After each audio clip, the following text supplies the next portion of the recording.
আমি একা আসিনি। নাযালা বিহির রূহুল আমিন। রূহুল আমিন হচ্ছে জিবরাইল আলাইহিস সালামের একটা নাম, বিশ্বস্ত আত্মা। রূহুল আমিনের সাথে আমি এসেছি, সবচাইতে বিশ্বস্ত। যেহেতু এটা আল্লাহর বাণী, এটা আসার সময় যদি অন্যের কথা ঢুকায় দেয় তাহলে ভেজাল আছে না নাই? আমিন, বিশ্বস্ততার সাথে যে পৌঁছে দিবে, বাণী বাহকের কাজ করবে, এরকম সবচাইতে বিশ্বস্ত ফেরেশতা জিবরাইলকে দিয়ে আমি পাঠিয়েছি। তাহলে কোরআন একা আসে, সবচাইতে শক্তিশালী ফেরেশতা। জিবরাইল আলাইহিস সালামের লাহু সিত্তু মিআতু জানাহ, 600 পাখা আছে, 600 পাখা।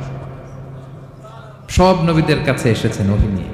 এরকম একজন ফেরেশতা দিয়ে কোরআনকে পাঠানো হয়েছে। এবার যদি জিজ্ঞেস করি যে কোন ভাষায় তোমাকে নাজিল করা হয়েছে বলো, আছে এটা কোরআনে? কোরআন আমাদেরকে জানাচ্ছে ইন্না আনসালনাহু কুরআনান আরাবিয়ান লাআল্লাকুম তাআকিলুন।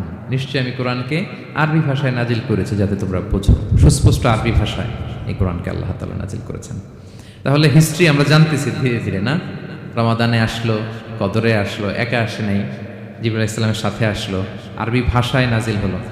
এবার যদি জিজ্ঞেস করি যে তুমি যে আসলা, তোমাকে যে আমাদের তেলাওয়াত করতে হবে, তো এই তেলাওয়াত করার গাইডলাইনটা কি, কিভাবে তেলাওয়াত করবে, তেলাওয়াত করার সিস্টেমটা কি, এটা যদি আমাদেরকে একটু বলতে।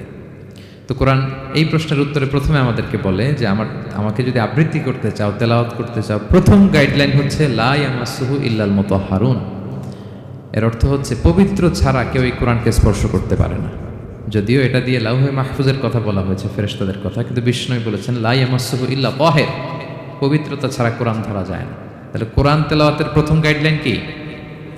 পবিত্রতা। অজু করতে হবে, ডোন্ট টাচ মি উইদাউট অ্যাবলুশন। কোরআন আপনাকে অর্ডার করবে, অজু ছাড়া আমাকে টাচ করা যাবে না। আচ্ছা, অজু করলেন, তারপরে কি শুরু করে দিতে পারবেন? না। কোরআন বলে ফাইদা ক্বরাতাল কুরআনা ফাস্তাইদ বিল্লাহি মিনাশ শাইতানির রাজিম। কোরআন পড়ার আগে তোমার যে সুস্পষ্ট দুশমন ওই শয়তানের ব্যাপারে আল্লাহর কাছে পানাহ চেয়ে নাও। মানে পড়ো আউযু বিল্লাহি মিনাশ শাইতানির রাজিম বিসমিল্লাহির রহমানির রহিম। তাহলে অজু করলেন, আউযু বিল্লাহ পড়লেন, বিসমিল্লাহ পড়লেন। এবার কি করতে হবে? এবার কোরআন বলছে যেমন মনে চায় তেমন পড়া যাবে না। তুমি গানের সুরে, ব্যান্ডের সুরে, হিপ হপ সুরে কোরআন পড়বা, এটা আল্লাহ কবুল করবে না। কোরআন বলছে ওয়ারাত্তিলিল কুরআনা তারতিলা। তারতিলের সাথে কোরআন পড়তে হবে, ধীর স্থির ভাবে কোরআন পড়তে হবে। তারতিল, আপনারা যারা কোরআন পড়বেন তারতিলের সাথে পড়বেন। What is তারতিল? আনাস রাদিয়াল্লাহু তাআলা আনহুকে জিজ্ঞেস করা হয়েছিল তারতিল কি, নবী কিভাবে তেলাওয়াত করতেন। তিনি বলেছিলেন ইয়ামুদ্দু বিহা সাওতাহু মাদ্দান। বিষ্ণু ইসলাম প্রতিটি আয়াত টেনে টেনে পড়তেন। কিভাবে? টেনে টেনে পড়তেন। আবার বিষ্ণু ইসলামের স্ত্রী উম্মে সালামা রাদিয়াল্লাহু তাআলা আনহা, তিনি বলতেন ইয়াকাত্তিউ কিরাআতাহু আয়াতান আয়াতান। বিষ্ণু ইসলাম প্রতিটি আয়াত শেষে থামতেন, এক আয়াত পড়ে থেমে আরেক আয়াত, আবার থেমে আরেক আয়াত। আলহামদুলিল্লাহি রাব্বিল আলামিন আর রহমানির রহিম মালিকি ইয়াউমিদ্দিন। দেখেন টেনে টেনেও পড়লাম, আবার প্রতিটা আয়াত শেষে থামলাম। This is তারতিল। ওয়ারাত্তিলিল কুরআনা তারতিলা। এভাবে টেনে টেনে প্রতি আয়াত শেষে থেমে থেমে পড়ার নাম তারতিল। এভাবে পড়তে হবে। তো পড়ার গাইডলাইন কি পেলাম? প্রথমে কি করতে হবে? ওযু করতে হবে, পবিত্রতা। এরপরে আউযু বিল্লাহ, বিসমিল্লাহ পড়তে হবে। এরপরে কিভাবে পড়তে হবে? তারতিলের সাথে। কথা কি বুঝতে পারতেছেন সবাই? বিরক্ত হচ্ছেন না তো আপনারা? আচ্ছা, মুভিং অন। এরপর যদি বলি যে ঠিক আছে ওযু করলাম, আউযু বিল্লাহ বিসমিল্লাহ পড়লাম, তারতিলের সাথে পড়বো, তো কোত্থেকে পড়বো? সূরা তো 114টা, পারা তো 30টা। কোন দিক থেকে? শুরু থেকে না মিডল থেকে না শেষ থেকে? দেখেন কোরআন কি বলে। কোরআন বলে ফাকরাউ মা তায়াসসারা মিনাল কোরআন। যেখান থেকে সহজ লাগে ওইখান থেকে পড়ো, যেখান থেকে। এই যে আমরা একটু পরে মাগরিবের সালাত করবো, কোনো ধরা বাঁধা এরকম গাইডলাইন আছে যে এই সূরাটাই পড়তে হবে? সূরা আর রহমান দিয়ে না পড়লে মাগরিব হবে না, বা সূরা জিলজাল দিয়ে না পড়লে মাগরিব আদায় হবে না, এরকম আছে? ফাকরাউ মা তায়াসসারা মিনাল কোরআন। যেখান দিয়ে তোমার সহজ লাগে ওইখান দিয়ে পড়ো। শুধু বড় এক আয়াত বা ছোট 3 আয়াত এই পরিমাণ হলেই হবে, যেখান থেকে মনে যায়, যে কোনো পারা, যে কোনো সূরা। আলহামদুলিল্লাহ বলেন। বিশেষ করে ফজরের নামাজে বিষ্ণু ইসলাম লম্বা কেরাত পড়তেন, কারণ ফজরের কোরআন তেলাওয়াতটাতে স্পেশালি সাক্ষী রাখা হয়। আল্লাহ তাআলা বলছেন আকিমিস সালাতা লিদুলুকিশ শামসি ইলা গাসাকিল লাইলি ওয়া কুরআনাল ফাজর ইন্না কুরআনাল ফাজরি কানা মাশহুদা। সূর্য যখন ডুবে তখন থেকে রাত পর্যন্ত সালাত কায়েম করো, বিশেষ করে ফজরের সালাত। এ সময় ফেরেশতারা আসে, এটা সাক্ষী থেকে যায়। আমরা ফজরের সময় যেন লম্বা চূড়া তেলাওয়াত করি, ফজরের 2 রাকাতে আমরা লম্বা তেলাওয়াত করি। এবার কোরআনকে যদি জিজ্ঞেস করি যে কোরআন তোমার পৃথিবীতে যে এসছো, তোমার অবজেক্টিভটা কি, নাজিলের উদ্দেশ্য কি, কি উদ্দেশ্যে আল্লাহ তাআলা পাঠিয়েছেন, কোরআন আমাদেরকে জানাচ্ছে। আলিফ লাম র কিতাবুন আনজালনাহু ইলাইকা লিতুখরিজান নাসা মিনাল যুলুমাতি ইলান নূর। এই কোরআনকে আমি নাজিল করেছি যাতে অন্ধকারাচ্ছন্ন মানুষগুলোকে নবী হে আপনি আলোর দিকে নিয়ে যেতে পারেন। I have revealed this holy book to you in order to lead the mankind out of darkness into the light. Quran আমাদেরকে আলোর দিকে নেয়। কিসের দিকে নেয়? আলোর পথ দেখায়, মুক্তির পথ দেখায়। তো মুক্তির জন্য আমি এই কোরআনকে পাঠিয়েছি। এবং কোরআন পাঠিয়ে আল্লাহ তাআলা গোটা বিশ্ববাসীকে চ্যালেঞ্জ করেছেন যে পারলে এরকম আর একটা কোরআন বের করে আনো, লিখে আনো। পারবে নাকি গোটা বিশ্বের সবাই মিলে? আমরা যখন বই লিখি, বইয়ের ভূমিকাতে লিখি যে মানবিক দুর্বলতার কারণে বা আমার জ্ঞানের কমতির কারণে কিছু ভুল হতে পারে বা টাইপো মিস্টেক হতে পারে। কেউ যদি আমাদের ভুলগুলো ধরিয়ে দেন আমরা শুদ্ধ করে নিব। প্রত্যেক লেখক লেখে যে আমার 3টা বই বেরোয়েছে, আমি এটা লিখছি শেষে, যে কিছু টাইপো মিস্টেক হতে পারে বা আমার ভুল হতে পারে, জানালে আমি পরবর্তী সংস্করণে কি করব? শুধরে নিব। কিন্তু কোরআন ব্যতিক্রম। সব লেখক বলে ভুল থাকলে বললেন, কোরআন বলে পারলে ভুল খুঁজে বের করো। কোরআন শুরুতেই বলতেছে যালিকাল কিতাব লা রাইবা ফি, this is the book, the most authentic and original book in the world war of there is no doubt in it. এর মধ্যে কোনো সন্দেহের অবকাশ নাই, পারলে ভুল খুঁজে বের করে দেখাও। তার মানে গোটা বিশ্ববাসীকে আল্লাহ তাআলা চ্যালেঞ্জ ছুড়ে দিয়েছেন। চ্যালেঞ্জ দিয়ে বলেছেন ওয়া ইন কুনতুম ফি রাইবিম মিম্মা নাযালনা আলা আবদিনা ফাতু বিসূরাতিন মিন মিসলি ওয়াদউ শুহাদাআকুম মিন দুনিল্লাহি ইন কুনতুম সাদিকিন। যদি মনে করো যে কোরআন বিশ্বনবী বানিয়েছে, যদি সন্দেহ করো আমার বান্দা মুহাম্মদের উপর যে কোরআন নাজিল করেছে এটা যে তার বানানো মনে করো, পারলে আরেকটা বানায় নিয়ে আসো। পারে নাই। পৃথিবীর সবচাইতে বড় বড় সাহিত্যিক পণ্ডিত ছিল তখনকার সময়ে মক্কায়, পারে নাই তারা অনেক চেষ্টা করে যেই কথা বলছে এটা কোরআনের পক্ষেই চলে আসছে। একজন অনেক ট্রাই করতেছে যে কোরআনের সবচেয়ে ছোট সূরার মতো একটা লাইন সে বানাতে পারে কিনা। সবচেয়ে ছোট সূরা কোনটা? কাউসার। তো সে পড়তেছে ইন্না আ'তাইনা কাল কাউসার ফাসাল্লি লিরাব্বিকা ওয়ানহার ইন্না শানিআকা ওয়াল আবতার। এরপরে মিলায় এক লাইন বানাইছে যে লাইসা হাযা মিন কালামিল বাশার। অর্থ হয়ে গেছে অন্যরকম। এটার অর্থ হচ্ছে এটা কোনো মানুষের কথা নয়। ইন্না আ'তাইনা কাল কাউসার ফাসাল্লি লিরাব্বিকা ওয়ানহার ইন্না শানিআকা ওয়াল আবতার। সে মিলায় বানাইছে এক লাইন, সেটা হচ্ছে লাইসা হাযা মিন কালামিল বাশার। এটা কোনো বাশার, মানুষের লেখা হতে পারে না। আল্লাহু আকবার। তো আল্লাহ তাআলা চ্যালেঞ্জ দিয়ে বলেছেন শুধু তোমরা না, পারলে জিনদের সাথে একটা কনফারেন্স করো। কুল লা ইন ইজতামাআতিল ইনসু ওয়াল জিন্নু আলা আইয়াতু বিমিসলি হাযাল কুরআন লা ইয়াতুনা বিমিসলিহি ওয়ালাউ কানা বা'দুকুম লিবা'দিন যাহিরা। আল্লাহ বলতেছে চ্যালেঞ্জ, গোটা বিশ্ববাসীর জন্য চ্যালেঞ্জ। শুধু তোমরা না, জিনদেরকেও ডাকো একটা কনফারেন্সে। কারণ দুইটা, ম্যানকাইন্ড আর জিনকাইন্ড। শুধু মানুষকে না, আমি জিনকেও চ্যালেঞ্জ দিলাম, সবাই মিলে যদি পারো কোরআনের মতো একটা বই নিয়ে আসো। পারবে? পারবে না। গোটা বিশ্ববাসী এই চ্যালেঞ্জের কাছে হার মেনেছে। এবং আল্লাহ বলেছেন এটা আমি নাজিল করেছি, এটা হেফাজতের দায়িত্ব আমি নিয়েছি। ইন্না নাহনু নাযালনা যিকরা ওয়া ইন্না লাহু লাহাফিজুন। এই কোরআনকে নাজিল করেছে কে? আবার এটা হেফাজতের দায়িত্ব নিয়েছে কে? আল্লাহ তাআলা নিয়েছে। কোরআনের সবগুলো প্রিন্টেড কপি যদি আমরা আগুন দিয়ে জ্বালায় দিই তাহলে তো আর কোরআন থাকবে না পৃথিবীতে, না? হ্যাঁ, আমরা আমাদের তাকরিম সলে আহমদ তাকরিমের মতো 10 জন ওয়ার্ল্ড ক্লাসের হাফেজদের বসাইলেই উইদিন 3 days আমি আরেকটা কপি বানাই ফেলতে পারবো। কি বলেন, পারা যাবে না? গোটা বিশ্বে আমাদের যে হুফাজ, এদের মধ্যে ওয়ার্ল্ড ক্লাস যে হাফেজ, এরকম 10 জন লাগবে শুধু আমার। গিভ মি জাস্ট 3 days, আমরা আরেকটা কোরআন বের করে ফেলতে পারবো। কারণ আমরা শুধু কোরআন লিখে রাখি না, এই সিনার ভিতরে খোদাই করে রাখি, ঠিক কি না? এবং হাফেজে কোরআনের সংখ্যা পৃথিবীতে বাড়ছে। পৃথিবীতে কোন দেশে সবচেয়ে বেশি হাফেজ জানেন আপনারা? না, বাংলাদেশে না, ইজিপ্ট র্যাঙ্কিংয়ে আছে, কিন্তু সবচেয়ে বেশি হাফেজ হচ্ছে লিবিয়াতে। লিবিয়াতে প্রত্যেক 3 জনে একজন হাফেজ। মোট জনসংখ্যা 70 লাখ, হাফেজ আছে 23 লাখ। র্যাঙ্কিংয়ে সেকেন্ড হচ্ছে আল মাগরিব, আরবিতে বলে মাগরিব মানে মরক্কো, ওদের হাফেজের সংখ্যা 16 লাখ।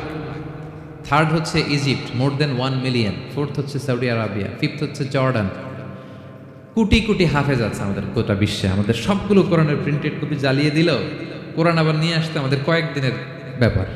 আলহামদুলিল্লাহ বলবেন না?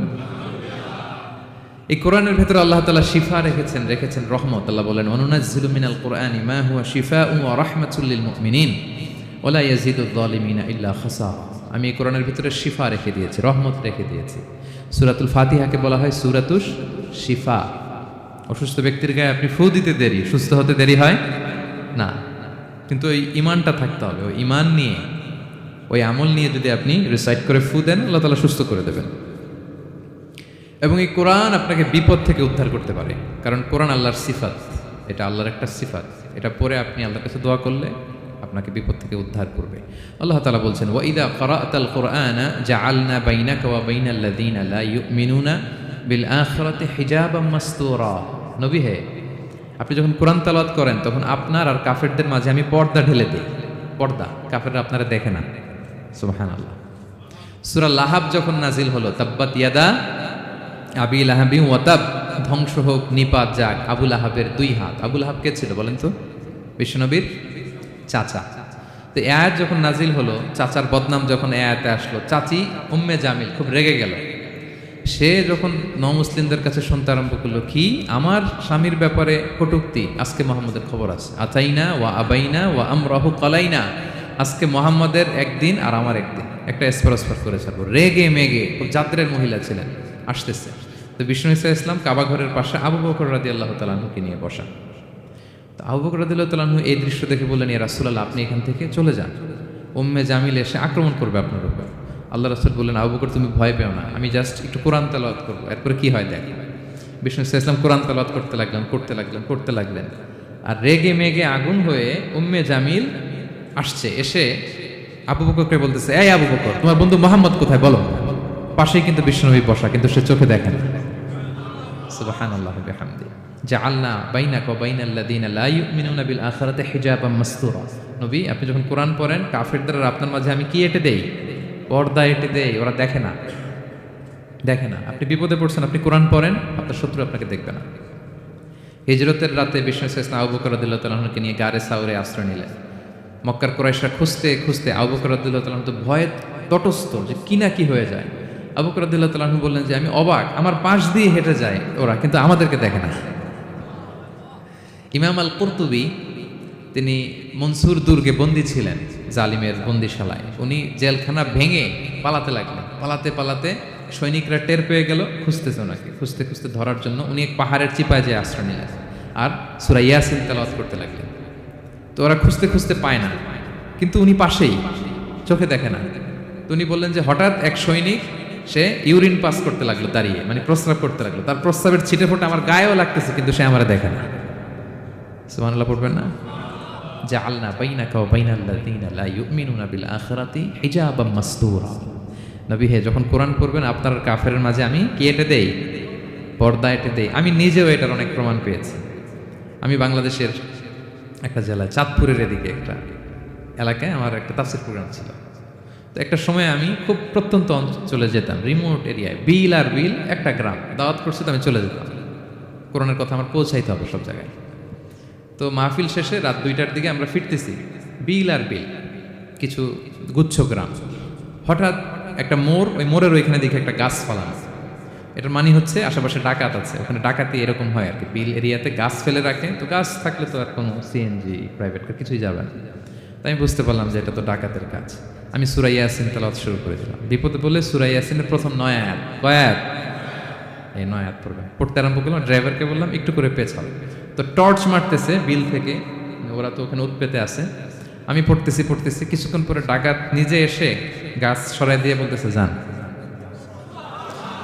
মানে ও কি করবে ও নিজেও বুঝতেছে না, ও যে কি করবে, ও কি করতে হবে ওটা মানে বুদ্ধিজ্ঞান সে হারাই ফেলেছে। সে শুধু গাছটা সরালো, বলতেছে যান। এই চলে গেলাম আমি। এটা আমার নিজের প্রমাণ, হয়তো কোথাও বলি নাই, আজকে প্রসঙ্গক্রমে বলা হয়ে গেল। তো এরকম বিপদে পড়লে সূরা ইয়াসিনের প্রথম কয় আয়াত পড়বেন আপনারা। জাআলনা বাইনাকা ওয়া বাইনাল্লাযীনা লা ইউমিনুনা বিল আখিরাতি হিজাবাম মাসতুরা। আপনার আর আপনার শত্রুদের মাঝে কি হয়ে যাবে? পর্দা পড়ে যাবে, দেখবেই না আপনাকে।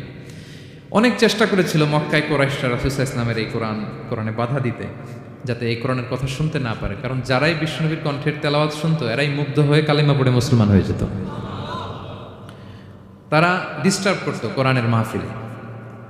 وقال الذين كفروا لا تسمعوا لهذا القرآن والغوا فيه لعلكم تغلبون। তারা বলতো যে মুহাম্মদের কণ্ঠের কোরআন তোমরা শুনবে না, বরং ডিস্টার্ব করবে। কি করবে? তো আবু জাহেল যখন ঘোষণা দিল তখন বিশ্বনবী তেলাওয়াত করলে ওরা শীষ দিত, হুইসেল বাজাতো, মুকাআউ ওয়া তাসদিয়া, হুইসেল বাজাতো আর হাততালি দিত এরকম। তো হাততালি দিয়ে যাতে বিশ্বনবীর সাউন্ডটা অন্যরা না শুনে, বিশ্বনবীর চারদিকে ঘিরে হুইসেল মারতো আর হাততালি দিত, ডিস্টার্ব করতো যাতে না শুনে। কিন্তু এই কোরআনের বাণীটা কার? এই বাণী কি হুইসেল দিয়ে আটকানো যায়? হাততালি দিয়ে, র‍্যাব দিয়ে, পুলিশ দিয়ে, কোনো বাধা দিয়ে আটকানো যাবে? যাবে না। পৃথিবীর কোনো শক্তি দিয়ে এটাকে আটকানো যায় না, এটা তো আল্লাহর বাণী। তো বিষ্ণু ইসলাম কোরআনের কথা যখন শোনাতেন, বিষ্ণুনবীর কণ্ঠের তেলাওয়াত শুনেই অনেকে কালিমা পড়ে মুসলমান হয়ে যেত। তো আবু জাহেল কোনো দিশা না পেয়ে পরে মক্কার যে পার্লামেন্ট দারুন নদওয়াতে বিল উত্থাপন করলো যে আজকে থেকে মুহাম্মদের কণ্ঠের তেলাওয়াত কেউ শুনতে পারবে না, কেউ শুনতে পারবে না। তো মজার ব্যাপার হচ্ছে সবাইকে না করে লুকায় লুকায় সে নিজেই শুনতে যায়, কারণ সে তো আরব হওয়ার ফলে কোরআনের যে ভাষা শৈলী, যে প্রাঞ্জল বাক্যবিন্যাস, শব্দের বুনন, এটা শুনে সে অবাক হয়ে যায় যে এত সুন্দর বাক্যবিন্যাস কিভাবে হতে পারে। তো সবাইকে দিনের বেলা নিষেধ করে, রাত্রিবেলা বিষ্ণু ইসলাম রিভাইজ করতেন, লুকায় লুকায় ওনার ঘরের পিছনে যেয়ে শুনত। শুধু সেই না, তার ডান হাত বা হাত ওয়ালিদ ইবনে মুগিরা, উতবা ইবনে মুগিরা, শাইবা ইবনে মুগিরা, ওয়ালিদ ইবনে মুগিরা, এরা সবাই কি করত? লুকিয়ে লুকিয়ে কোরআন শুনত। পরে বিশ্বনবী যখন ঘুমের প্রস্তুতি নিতেন সব ফিরে আসতো, ফিরে আসার সময় সবার দেখা হয়ে যেত। তারা লজ্জিত হতো, সবাই বলতো আবু জাহেল ঘটনা কি? দিনের বেলা তুমি শুনতে নিষেধ করো, রাতে তো তুমিই চলে আসো। তো সে বললো আজকে কঠিন দারুন নাদওয়ার পার্লামেন্টে বিল পাস করবো, যে এমনটা করবে এই শাস্তি মাথার চুল কামিয়ে মক্কার বাজারে ঘোরানো হবে। এই বিল যেদিন পাশ হয়েছে আবু জাহেল ওই দিন নিশ্চিত ভাবতেছে আজকে যে বিল পাস করছে কেউ তো যাবে না, আমি একটু যাই। মানে আজকে যে কঠিন শাস্তির ঘোষণা দিছি, আজকে কেউ এই স্পটটা দেখাবে না। মুহাম্মদ তো তেলাওয়াত শুরু করে দিয়েছে, কি যে মধুর বাণী, যাই একটু শুনে আসি। ওয়ালিদ ইবনে মুগিরারও একই প্ল্যান, যে আজকে আবু জাহেল যে টাইট দিছে কেউ যাবে না, আমি একটু যাই। তো এভাবে সবাই লুকিয়ে লুকিয়ে বিষ্ণুনবীর ওখানে যেয়ে হাজির, মন্ত্রমুগ্ধ তেলাওয়াত শুনছে। বিষ্ণুনবীর তেলাওয়াত শেষ, ফিরে যখন আসতেছে, ফিরে আসার রাস্তায় আবার দেখা হয়ে গেছে। তো এইভাবে তারা কোরআনকে বাধা দিতে যেয়ে বারবার নিজেরা লজ্জিত হতো। এবং হজের মৌসুমে যখন ভিন দেশ থেকে লোকেরা আসতো, মক্কার যে এন্ট্রিগুলো আছে আবু জাহেল লোক বসিয়ে রাখতো, বলতো যে সবাইকে বলবা এখানে একটা উন্মাদ লোক আছে, বীর বীর করে কি যেন বলে, নাম তার মোহাম্মদ, তোমরা হজ করতে আসো, হজ করো, জমজমের পানি খাও, সাফা মারোয়ায় দৌড়াও, কিন্তু এই মোহাম্মদের কাছেও যাবা না, গেলেই পাগল হয়ে যাবে। মানুষের একটা অভ্যাস আছে, আল ইনসানু হারিসুন আলা মা মুনিয়া, মানুষের যেটা করতে না বলা হয় বেশি, মানুষ এটা করে বেশি।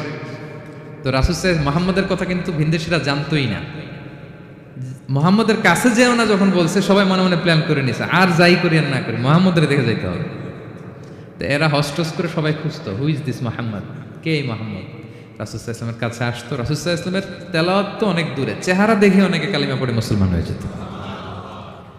এত নুরানি চেহারা বিশ্বনবী ছিল, এত সুন্দর তেলাওয়াত ছিল। প্রিয় ভাইরা, সেই কোরআনকে আল্লাহ তাআলা বলছেন যে পাহাড়ের উপর যদি নাজিল করতাম, পাহাড় ভেঙে কি হতো? চুরমার হয়ে যেত। পাহাড়ের উপর নাজিল না করে কার উপর নাজিল করছে? আমাদের উপর নাজিল করছে। আমাদের হিউজ রেসপন্সিবিলিটি, এই কোরআনকে আমাদের বুঝতে হবে, জানতে হবে। কোরআন শুদ্ধভাবে পড়ার প্রচেষ্টা চালাবেন তো? রেগুলার কোরআনের অর্থ বুঝবেন তো? কোরআনের মাহফিলগুলোতে আসবেন তো? কোরআনের পক্ষে থাকবেন তো সবাই? ছোট্ট একটা গল্প দিয়ে শেষ করি। গল্পটা বর্ণনা করেছেন ইবনু হিব্বান ওনার একটা গ্রন্থের নাম রওদাতুল উকালা। ওনার নাম হচ্ছে আব্দুল্লাহ ইবনে মুবারাক, অনেক বড় মুহাদ্দিস, ইমাম বুখারীর উস্তাদ। হজে গিয়েছিলেন, হজ বিশ্বনবীর কবর জিয়ারত শেষে হজ করে ফিরতেছেন। হঠাৎ তিনি দেখতে পেলেন মরুভূমিতে কাপড় জড়িয়ে, চাদর জড়িয়ে এক বৃদ্ধা মহিলা শুয়ে আছে। গল্পটার নাম হচ্ছে আল মুতাকাল্লিমাতু বিল কোরআন, মানে যে নারী সবসময় শুধু কোরআন দিয়ে কথা বলে। গল্পের নাম কি? যে নারী শুধু কি দিয়ে কথা বলে? কোরআন দিয়ে কথা বলে। হজ করে ফিরতেছেন, হঠাৎ দেখেন এক বৃদ্ধা মহিলা, বয়স্ক মহিলা, চাদর গায়ে দিয়ে শুয়ে আছে। তো এটা অনেক বড় একটা কনভারসেশন, আমি কনভারসেশনটা আপনাদেরকে শোনাই। উনি কাছে গেলেন, যে সালাম দিলেন, আসসালামু আলাইকুম রহমতুল্লাহ। সালামের উত্তরে বৃদ্ধা মহিলা স্বাভাবিকভাবে উত্তর না দিয়ে একটা কোরআনের আয়াত তেলাওয়াত করলেন। তিনি তেলাওয়াত করলেন, সালামুন কাওলাম মির রাব্বির রহিম, মানে দয়াময় প্রতিপালক আল্লাহর পক্ষ থেকে তোমার প্রতিও সালাম। এটা একটা কোরআনের আয়াত, কিন্তু এটা দিয়ে উত্তর হয়ে যায় সালামের। কি বলেন? আচ্ছা, গেল। এবার আব্দুল্লাহ ইবনে মুবারক জিজ্ঞেস করলেন, মাযা তাসনাঈনা ফি হাযাল মাকান, এখানে কি করেন আপনি, কি করতেছেন একা একা? এই প্রশ্নের উত্তরও ভদ্রমহিলা একটা কোরআনের আয়াত তেলাওয়াত করে দিলেন। উনি তেলাওয়াত করলেন, ওয়ামাই ইউদলিল ফালা হাদিয়া লাহ, মানে আল্লাহ যার পথ ভুলায় দেয় তার পথ দেখানোর কেউ নাই। মানে বুঝাইতে চাইলেন আমি পথ হারাই ফেলছি। কি বুঝাইতে চাইলেন? পথ হারাই ফেলছি, মানে উনি এমনভাবে কোরআনের আয়াত চুজ করে যাতে উত্তর হয়ে যায়। তো এবার উনি জিজ্ঞেস করলেন, আইনা তুরিদিন, তো পথ হারাই ফেলছেন তো বুঝলাম, আয়াত থেকে এটা বোঝা যায়, তো আপনি কোথায় যাচ্ছেন, ডেস্টিনেশন কোথায়? উনি আবার একটা আয়াত তেলাওয়াত করলেন, সুবহানাল্লাযী আসরা বিআবদিহি লাইলাম মিনাল মাসজিদিল হারামি ইলাল মাসজিদিল আকসা। রাসূল সাল্লাল্লাহু আলাইহি ওয়াসাল্লাম মেরাজের আগে যে ইসরা হয়েছিল, মসজিদুল হারাম থেকে মসজিদুল আকসা রাসূল সাল্লাল্লাহু আলাইহি ওয়াসাল্লাম আল্লাহ নিয়েছিলেন, এটা তেলাওয়াত করলেন। তো বুঝাতে চাইলেন আমিও আপনার মতো হজে আসছিলাম মসজিদুল হারামে, আর যাচ্ছি মসজিদুল আকসা, মানে ফিলিস্তিন আমার বাড়ি। মসজিদুল আকসা কোন দেশে? ফিলিস্তিনে। আয়াত এমনভাবে উনি পিক করেন যাতে করে উত্তর হয়ে যায়। উনি বোঝাতে চাইলেন আমিও হজ করতে এসেছিলাম, যাচ্ছি কোথায়? ফিলিস্তিন, মসজিদুল আকসা যে দেশে আছে। তো উনিও বুঝে গেলেন যে তাহলে আপনি মসজিদুল আকসায় যাচ্ছেন। এবার জিজ্ঞেস করলেন, আনতুম মুনযু কাম ফি হাযাল মাকান, তো এখানে একা একা পড়ে আছেন কয়দিন? আবার কোরআনের আয়াত, সালাসা লায়ালিন সাবিয়া, টানা 3 দিন 3 রাত এখানে আছে, এটা কোরআনের আয়াত একটা। আবার জিজ্ঞেস করলেন উনি, মা আরা মাআকি তাআমান তাআকুলিন, তো একা যে পড়ে আছেন আবার 3 দিন, তো আপনি খাচ্ছেন কি, বেঁচে আছেন কিভাবে? ভদ্রমহিলা আবার একটা আয়াত তেলাওয়াত করে দিলেন। তিনি পড়লেন, হুয়া ইউতঈমুনি ওয়া ইউসকিন, ইব্রাহিম আলাইহিস সালামের কথা, যে ওই আল্লাহ তাআলাই আমারে খাওয়ায়, আল্লাহই আমাকে পান করায়, আল্লাহ তাআলা ব্যবস্থা করেছেন আমার। তো এইবার উনি অবাক হচ্ছেন, আমি এত বড় মুহাদ্দিস আব্দুল্লাহ ইবনে মুবারক ইমাম বুখারীর উস্তাদ, আমি স্বাভাবিকভাবে কথা বলি আর যাই প্রশ্ন করি একটা আয়াত তেলাওয়াত করে দেয় আর ওটা দিয়ে উত্তর হয়ে যায়, কি মহিলার সন্ধান পেলাম। তো উনি বলতেছে, ফাবি আইয়ি শাইইন তাতাওয়াদ্দাইন, 3 দিন যে এখানে আছেন মরুভূমির বালুর মধ্যে, ওযু করেন কিভাবে? উনি আবার একটা আয়াত তেলাওয়াত করলেন, ফা ইন লাম তাজিদু মাআন ফাতায়াম্মামু সাঈদান তাইয়্যিবা, আল্লাহ আয়াতে বলেছেন যদি তোমরা পানি না পাও পবিত্র মাটি দিয়ে তায়াম্মুম করে নিও। তো বুঝাতে চাইলেন পানি নাই তো কি হয়েছে, বালু তো আমি তায়াম্মুম করে নাও করি। আল্লাহু আকবার। এবার উনি বললেন, ইন্না মাইয়া তাআমান আলা তাকুলিন, আমার ব্যাগে তো কিছু খাবার আছে, আপনি কিছু খাবেন? আবার কোরআনের আয়াত, সুম্মা আতিম্মুস সিয়ামা ইলাল লাইল, আল্লাহ এক আয়াতে বলেছেন তোমরা রোজা ফজর থেকে শুরু করে সন্ধ্যা পর্যন্ত পূর্ণ করো। তো বুঝালেন আমি রোজা রাখছি। কি বুঝালেন? রোজা রেখেছি। এবার উনি একটু মাসালা খাটাইতে চাইলেন, ভাবলেন যে বুড়ি তুমি আমার সাথে শুধু কোরআন দিয়ে উত্তর দিচ্ছ, দাঁড়াও তোমাকে আমি আটকাইতেছি। উনি মাসালা খাটাইলেন যে ফাকুলতু লাহা লাইসা হাযা শাহরু রমাদান, তো রোজা রাখছেন মানে এটা তো রমজান মাস না, হজ করে ফিরতেছি আমরা জিলহজ মাসের শেষের দিক, কিসের রোজা? ওই মহিলা আবার একটা আয়াত তেলাওয়াত করলেন যে ওমান তাতাওয়া খায়রান ফা ইন্নাল্লাহা শাকিরুন আলিম, আমি রমজানের ফরজ রোজা তো রাখিনি, এখন আমি নফল রোজা রেখেছি। আয়াতের অর্থ হচ্ছে তোমরা নফল যা করো এগুলোর প্রতিদান আল্লাহ তোমাদের বুঝিয়ে দেবে। রমজান না ঠিক আছে জিলহজ, কিন্তু আমি কি রোজা রেখেছি? নফল রোজা। এইবার উনি ধরছেন মাসালা, এবার বলতেছে উবি হালান আল ইফতার ফিস সাফার, সফরে তো রোজা ভাঙা যায় আছে, রোজা তো ভাঙা যায়, খান একটু। এবার উনি কোরআন থেকে আবার তেলাওয়াত করলেন, ওয়া আনতা সুমু খায়রুল লাকুম ইন কুনতুম তা'লামুন, আল্লাহ যে আয়াতে বলেছেন যে সফরে রোজা ভাঙ্গা জায়েজ আছে, ওই আয়াতে শেষে আবার আল্লাহ বলছেন যদি রাখো সব বেশি পাবে। কেউ অসুস্থ হলে রোজা ভাঙবে, সফরে রোজা ভাঙবে, এই আয়াতের শেষে হচ্ছে ওয়া আনতা সুমু খায়রুল লাকুম ইন কুনতুম তা'লামুন, তবে রোজা যদি রাখো এটা ভালো যদি তোমরা বুঝতে। এবার উনি আর যাবে কোথায়, দিশেহারা হয়ে এবার জিজ্ঞেসই করে ফেলছে, লিমাদা লা তুকাল্লিমিনি মিসলা মা উকাল্লিমুকি, আচ্ছা মা এবার বলেন আমি আপনার সাথে যেভাবে কথা বলি আপনি এভাবে কথা বলেন না কেন? কিছু জিজ্ঞেস করলে কোরআনের আয়াত বলেন কেন? আমি কথা বলতেছি আপনি আমার সাথে এভাবে কথা বলেন, কিছু জিজ্ঞেস করলে কোরআনের আয়াত কেন? এইটার উত্তরে উনি আর একটা কোরআনের আয়াত উনি পড়লেন, মা ইয়ালফিযু মিন কাওলিন ইল্লা লাদাইহি রাকীবুন আতীদ, আল্লাহ বলেছেন তোমরা মুখ দিয়ে যাই বের করো এটা লিখে রাখার জন্য 2 কাঁধে রাকীব আতীদ আছে, তুলে রাখে। তার মানে আমি যে তোমার সাথে কথা বলতেছি প্রত্যেকটাই তো রেকর্ডেড হয়, রেজিস্টার্ড হয়। তো এমন কিছু বলি যেটাতে সওয়াব হয়, যেটাতে ভুল না হয়। আল্লাহু আকবার, সুবহানাল্লাহ। কি নারী ছিল, কেমন নারী তিনি ছিলেন? কি পুরো ঘটনাটা শুনবেন? হ্যাঁ, শেষ করবো ঘটনাটা। আচ্ছা, তো উনি অবাক হলেন যে কি মহিলা, এরকম মহিয়সী গরিয়সী নারীও পৃথিবীতে আছে। তো উনি বললেন, ঠিক আছে মা, আপনি যেহেতু পথ হারাই ফেলছেন, আমার উটটাকে আমি নিয়ে আসি। ফাহাল্লাকা আন আহমিলুকি আলা নাকাতি হাদিহি ফাতুদরিকিল কাফেলা, আমার উটটা নিয়ে আসি, উঠে বসেন, আমি আপনাকে এগিয়ে দিয়ে কাফেলাতে যুক্ত করে দিই। আপনি কি রাজি আমার উঠে বসবেন? আবার কোরআনের আয়াত, ওমা তাফআলু মিন খাইরিন ফাইনাল্লাহা বিহি আলিম, তোমরা যত ভালো কাজ করো আল্লাহ সেটা জানেন, মানে তোমার এই ভালো কাজ আল্লাহ জানেন, আল্লাহ এর প্রতিদান দিবেন। কলা ফানাখতু নাকাতি, আমি উট বসালাম এবং বললাম ওঠেন। উনি যখন উঠতেছে আমি এভাবে তাকায় আছি, তা আমি যে তাকায় আছি উনি একটা আয়াত তেলাওয়াত করলেন যে কুল্লিল মুমিনিনা ইয়াগুদ্দু মিন আবসারিহিম, এর অর্থ হচ্ছে নবী হে, মুমিনদেরকে বলুন তারা যেন পরনারী দিকে তাকায় না থেকে চোখ যেন নিচে রাখে, তারা যেন চক্ষু অবনমিত করে। মানে বুঝাতে চাইলেন যে আমি তো বেগানা নারী, পরনারী, তা আমি উঠতেছি, আপনি তাকায়, সে হয়তো তাকায় আছে যে বৃদ্ধা মহিলা উঠতে যদি কষ্ট হয় পড়ে যায়। তো উনি যখন দেখতেছেন তাকায় আছে, উনি বলতেছে কুল্লিল মুমিনিনা ইয়াগুদ্দু মিন আবসারিহিম, নবী হে বলুন বিশ্বাসীদের তারা যেন চোখ নিচের দিকে করে রাখে। তো উনি লজ্জা পেয়ে গেলেন, ফাগাদাততু বাসারি, আমি লজ্জায় চোখ নামালাম। এরপর আমি বললাম ইরকাবি ওয়াকাদ আখালতু নাকাত, ওঠেন, আমি আবার ওটের রশি ধরে টানতে আরম্ভ করলেন। ভদ্রমহিলা উঠেই আবার কোরআনের আয়াত পড়লেন, যেটা আমরা গাড়িতে বা কোনো বাহনে উঠলে করি। তিনি পড়তে আরম্ভ করলেন সুবহানাল্লাযী সাখখারা লানা হাযা ওয়া মা কুন্না লাহু মুকরিনিন ওয়া ইন্না ইলা রাব্বিনা লামুনকালিবুন, প্রশংসা সে আল্লাহ যে আল্লাহ এই বাহনকে আমাদের জন্য বশীভূত করে দিয়েছেন, তিনি বশীভূত না করলে আমরা তো এটাকে বশীভূত করতে পারতাম না। আপনারা যখন গাড়ি স্টার্ট দিবেন এই দোয়াটা পড়েন তো আপনারা? গাড়ি স্টার্ট দিলে, বিমানে উঠলে, ঘোড়ায় উঠলে, যে কোনো বাহনে উঠলে এটা পড়তে হয়, কোরআনের আয়াত। তো উনি বললেন, আমি এবার উঠলাম, ওটের জিমাম ধরে টানতে লাগলাম আর একটু হই হই শব্দে ওট চালাতে লাগলাম যাতে করে তাড়াতাড়ি যাওয়া যায়। উনি কোরআনের আয়াত পড়লেন, ওয়াকসিদ ফি মাশিক ওয়াগদুদ মিন সাউতিক, কোরআনের আয়াত, মানে তোমার চলার ক্ষেত্রে তুমি মধ্যম পন্থা অবলম্বন করো আর গলার সাউন্ডটা একটু ছোট করো। এটা কিন্তু লোকমান হাকিম তার ছেলেকে বলেছিলেন যে বাবা তুমি যখন হাঁটবে মধ্যম পন্থায় হাঁটবে আর শাউট করবে না, নয়েজ করবে না, কণ্ঠটাকে নিচু করবে। এই আয়াতটা উনি পড়ে দিলেন। উনি বুঝাতে চাইলেন আপনি হাজি মানুষ, হজ করে আসছেন, এইভাবে যাচ্ছেন কেন, আপনি স্লোলি যান। ফাজাআলতু আমশি রুয়াইদান ওয়া আতারান্নামু বিশআর, এরপর আমি আস্তে আস্তে যেতে লাগলাম আর কবিতা আবৃত্তি করতে লাগলাম। আরবদের অভ্যাস ছিল তারা শত শত লাইন কবিতা মুখস্থ পারত, দিনকে দিন মরুভূমিতে চড়তো আর কবিতা পড়তো। তো আমি কবিতা গুনগুন গুনগুন করে কবিতা পড়তেছি আর যাচ্ছি। এই মহিলা পেছন থেকে আয়াত তেলাওয়াত করলেন আবার, ফাকরাউ মা তায়াসসারা মিনাল কোরআন, মানে কোরআনের যেখান দিয়ে সহজ লাগে ওইখান দিয়ে পড়েন। মানে বুঝাতে চাইলেন কবিতা পড়লে কি লাভ, আপনি কোরআন পড়েন। উনি আবার লজ্জা পেয়ে কোরআন পড়তে আরম্ভ করলেন। এবার যেতে যে কাফেলা থেকে উনি মিসিং, যে ক্যারাভেন থেকে মিসিং, ওই ক্যারাভেনের সাথে যুক্ত হলেন। এবার জিজ্ঞেস করলেন যে হাদিহিল কাফেলা মান লাকি ফিহা, এই তো আপনার কাফেলা, এখানে কে আছে আপনার, কেউ আছে? আবার কোরআনের আয়াত, আল মাল ওয়াল বানুনা জিনাতুল হায়াতিদ দুনিয়া, অর্থাৎ সম্পদ সন্তান এগুলো আল্লাহর দেয়া নেয়ামত।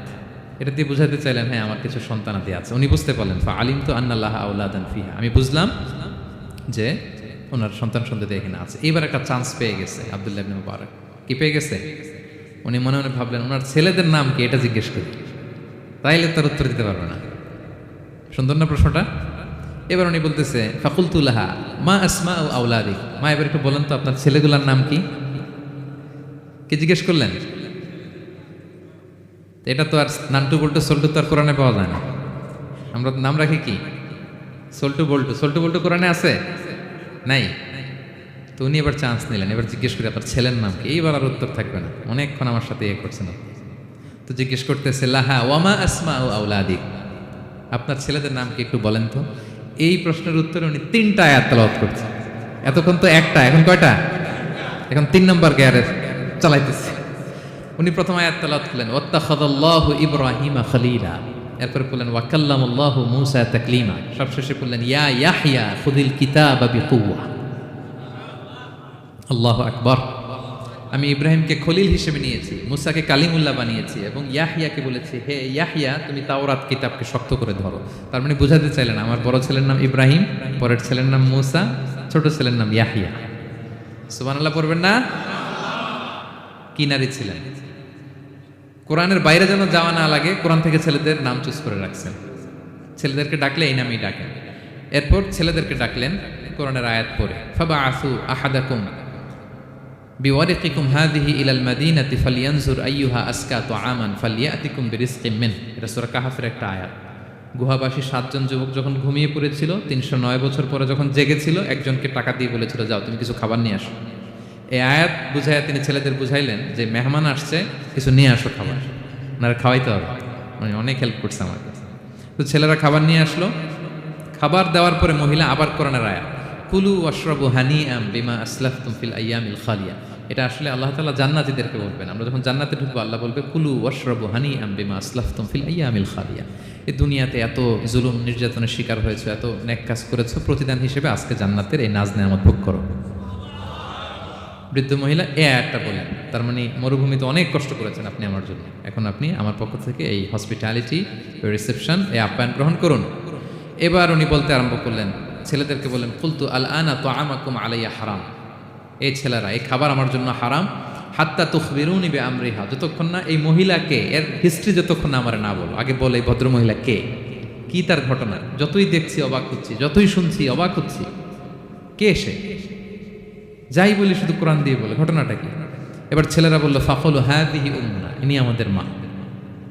লাহা আরবাউনা সানা, ওনার বয়স 40 বছর। লাম তাতাকাল্লাম ইল্লা বিল কুরআন, জীবনে কোনোদিন কোরআন ছাড়া মুখ দিয়ে অন্য কোনো কথা বলে নেই।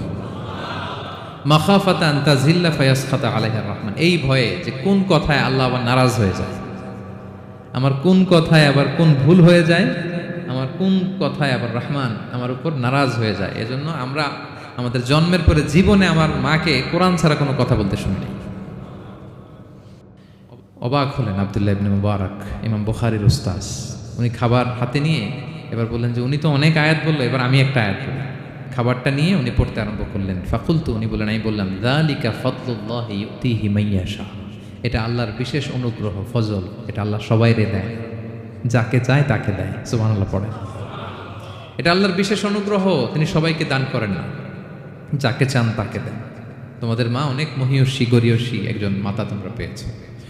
এই হচ্ছে ঘটনাটা। আল মুতাকাল্লিমাতু বিল কোরআন, যে নারী তার জীবনের পুরো সময়টা শুধু কোরআন দিয়ে কনভারসেশন করেছেন, কথা বলেছেন। যেই প্রশ্নই তাকে করা হয় কোরআন থেকে বলতেন, কারণ আল্লাহ বলেছেন মা ফাররাতনা ফিল কিতাবি মিন শাই, এই কিতাবে আমি কোনো কিছু বাকি রাখি নাই। মানব কল্যাণের, মানব প্রয়োজনীয়, হিউম্যান ডিমান্ড যা দরকার সব আল্লাহ বলে দিয়েছেন। তিবিয়ানান লিকুল্লি শাই, সব কিছুর সুস্পষ্ট ব্যাখ্যাই কোরআন আছে। আল্লাহ বলেন লাউ আনসালনা হাযাল কুরআনা আলা জাবাল লারাআইতাহু খাশিআম মুতাসাদ্দিআম মিন খাশিয়াতিল্লাহ, এই কোরআনকে আমি পাহাড়ে নাজিল করলে পাহাড় চূর্ণ বিচূর্ণ হয়ে যেত। আলাস্কা মাউন্টেন রেঞ্জ, আলপস পর্বতমালা, মাউন্টেন এভারেস্ট ভেঙে চুরে খান খান হয়ে যেত। সে কোরআনকে আল্লাহ তাআলা আমাদের উপর নাজিল করেছে। আমাদের রেসপন্সিবিলিটি অনেক বেশি। আজকে আমি কতগুলো কোরআনের আয়াত তেলাওয়াত করছি, কেউ কি গুনতে পারবেন? শত শত কোরআনের আয়াত তেলাওয়াত করেছি, কারণ কোরআন নিজেই নিজের পরিচয় দিতে সক্ষম, কারো লাগে না। কোরআন নিজেই বলতে পারে, যেই প্রশ্ন আপনি ছুড়ে দিবেন কোরআন নিজেই আনসার করে দিবে, নিজেই আপনাকে অ্যাড্রেস করবে, নিজে আপনার সমাধান হাজির করবে। সো এই মহাবিশ্বের মহাবিশ্বয় মহাগ্রন্থ আল কোরআনকে আল্লাহ তাআলা এই মাসে নাজিল করেছেন, যেই মাস আমরা কাটাচ্ছি। আল্লাহ বলেন শাহরু রমাদান আল্লাযী উনজিলা ফীহিল কুরআন, এই রমাদান মাসে আমি এই কোরআনকে নাজিল করেছি। কোরআন নাজিলের মাস। আজকের এই কায়েত ফাউন্ডেশনের ইফতার প্রোগ্রাম তখনই সার্থক হবে যখন আমরা নিজেদের সাথে নিজেরা এই কমিটমেন্ট করবো, এই প্রত্যয় ব্যক্ত করবো যে আমি কোরআন শুদ্ধভাবে পড়তে চাই, এই কোরআনকে আমি বুঝতে চাই, এই কোরআনকে আমি হৃদয়ে ধারণ করতে চাই, আমি তাদাব্বুরে কোরআন করতে চাই। কোরআনে কি মেসেজ আল্লাহ দিল এটা আমি জানতে চাই। কি ভাইয়েরা, আমরা জানতে চাই কি চাই না? যারা আমরা কোরআন শুদ্ধ করে পড়তে পারি না, আমরা যেন তার তীরের সাথে, তাজবিদের সাথে কোরআন তেলাওয়াতটা শিখে নিই। রাজি আছেন তো? যে যে এলাকায় থাকেন ওই এলাকার সুরাউতে, ওই এলাকার ইমাম সাহেবের সাথে একটা ছোট্ট গ্রুপ করে আপনারা কোরআন শিক্ষার আসর করবেন। সন্ধ্যাকালীন কোরআন শিক্ষার আসর, বয়স্কদের কোরআন শিক্ষার আসর। লজ্জা নেই, বাঁচতে হলে জানতে হবে, বাঁচতে হলে জানতে হবে। যারা শুদ্ধ করে পড়তে জানি তারা যেন নিয়মিত কোরআনের অর্থ পড়ি। এখন অনেক কোরআনের অ্যাপস পাওয়া যায়, আপনি অর্থ পাবেন, তাফসির পাবেন, অ্যাক্সেসটা অনেক সহজ হয়ে গেছে, বড্ড সহজ। No excuse will be granted that day. সেদিন কোনো অজুহাত আপনি দিতে পারবেন না আল্লাহর কাছে যে আল্লাহ এই কারণে পারি না। আল্লাহ বলবে মালয়েশিয়া এসে তো ভাসাম লাইও শিখে ফেলছে, তো ভাসাম লাইও পারো, কোরআন পারো না কেন? IELTS করে ইংরেজিতে পটু, ইংরেজি পারো, আরবি পারো না কেন? সব পারো, এটা পারো না কেন? কোনো এক্সকিউজ আল্লাহ গ্রহণ করবেন না। আমাদেরকে কোরআন বুঝতে হবে, আমাদেরকে কোরআন জানতে হবে। কোরআনকে আল্লাহ তাআলা সহজ করেছেন। আল্লাহ বলেছেন ওয়ালাকাদ ইয়াসসারনাল কুরআনা লিযিকর ফাহাল মিন মুদ্দাকির, কে আছে কোরআন শিখবে? কোরআনকে আমি সহজ করেছি। আমরা যেন কোরআন শিখি, কোরআনের অনুবাদ পড়ি, কোরআনের তাফসির পড়ি, আল্লাহ তাআলা আমাদের যে মেসেজ বা বার্তা দিতে চেয়েছেন সেটা যেন আমরা হৃদয়ঙ্গম করি। আল্লাহ তাআলা বলেন, আফালা ইয়াতাদাব্বারুনাল কুরআন আম আলা কুলুবিন আকফালুহা। ওরা কি কোরআন নিয়ে তাদাব্বুর করবে না, চিন্তা গবেষণা করবে না, একটু চিন্তাশীল হবে না, নাকি ওদের অন্তরের মধ্যে তালায় ঝং ধরে গিয়েছে? সো আমাদের এই দীর্ঘদিনের জং ধরে যাওয়া তালা খোলার জন্য আল্লাহ তাআলা এই রিমাইন্ডার হিসেবে রমাদান আমাদেরকে পাঠিয়েছেন, কোরআনের মাস। আমরা যেন কোরআনের মাসে কোরআনের সাথে নিজেদের সম্পর্ককে গড়ে তুলি, আমরা যেন কোরআনময় করে তুলি আমাদের এবারের রমাদান। আমি আমার ভেরিফাইড পেজ থেকে, ভেরিফাইড ইউটিউব চ্যানেল থেকে কোরআনের একটা লাইভ সিরিজ করি, সূরাতুন নূর। সূরাতুন নূরের 2টি পর্ব আমরা করেছি, আরও 2টি পর্ব, এগুলো আপনারা শুনবেন, কোরআনের প্রোগ্রামগুলোতে আসবেন, কোরআনের আসরগুলোতে জানবেন। কোরআন পারি না, কোরআন বুঝি না, এই কথা যেন আমাদের মুখ দিয়ে কারো বের না হয়। আমরা সবাই কোরআন জেনে বুঝে মরতে চাই। কি রাজি আছেন তো সবাই? আল্লাহ তাআলা আমাদের সবাইকে কথাগুলো বুঝার ও আমল করার তৌফিক দান করুন। আমরা যেন কোরআনের সাথে নিজেদের সম্পর্ক করতে পারি, কোরআন যেন দুনিয়াতে যেমনি আমাদের সাথে, কবরেও যেন আমাদের সাথে হয়, এবং কোরআন যেন আমাদের পক্ষে সাক্ষী দেয় in the day of judgement.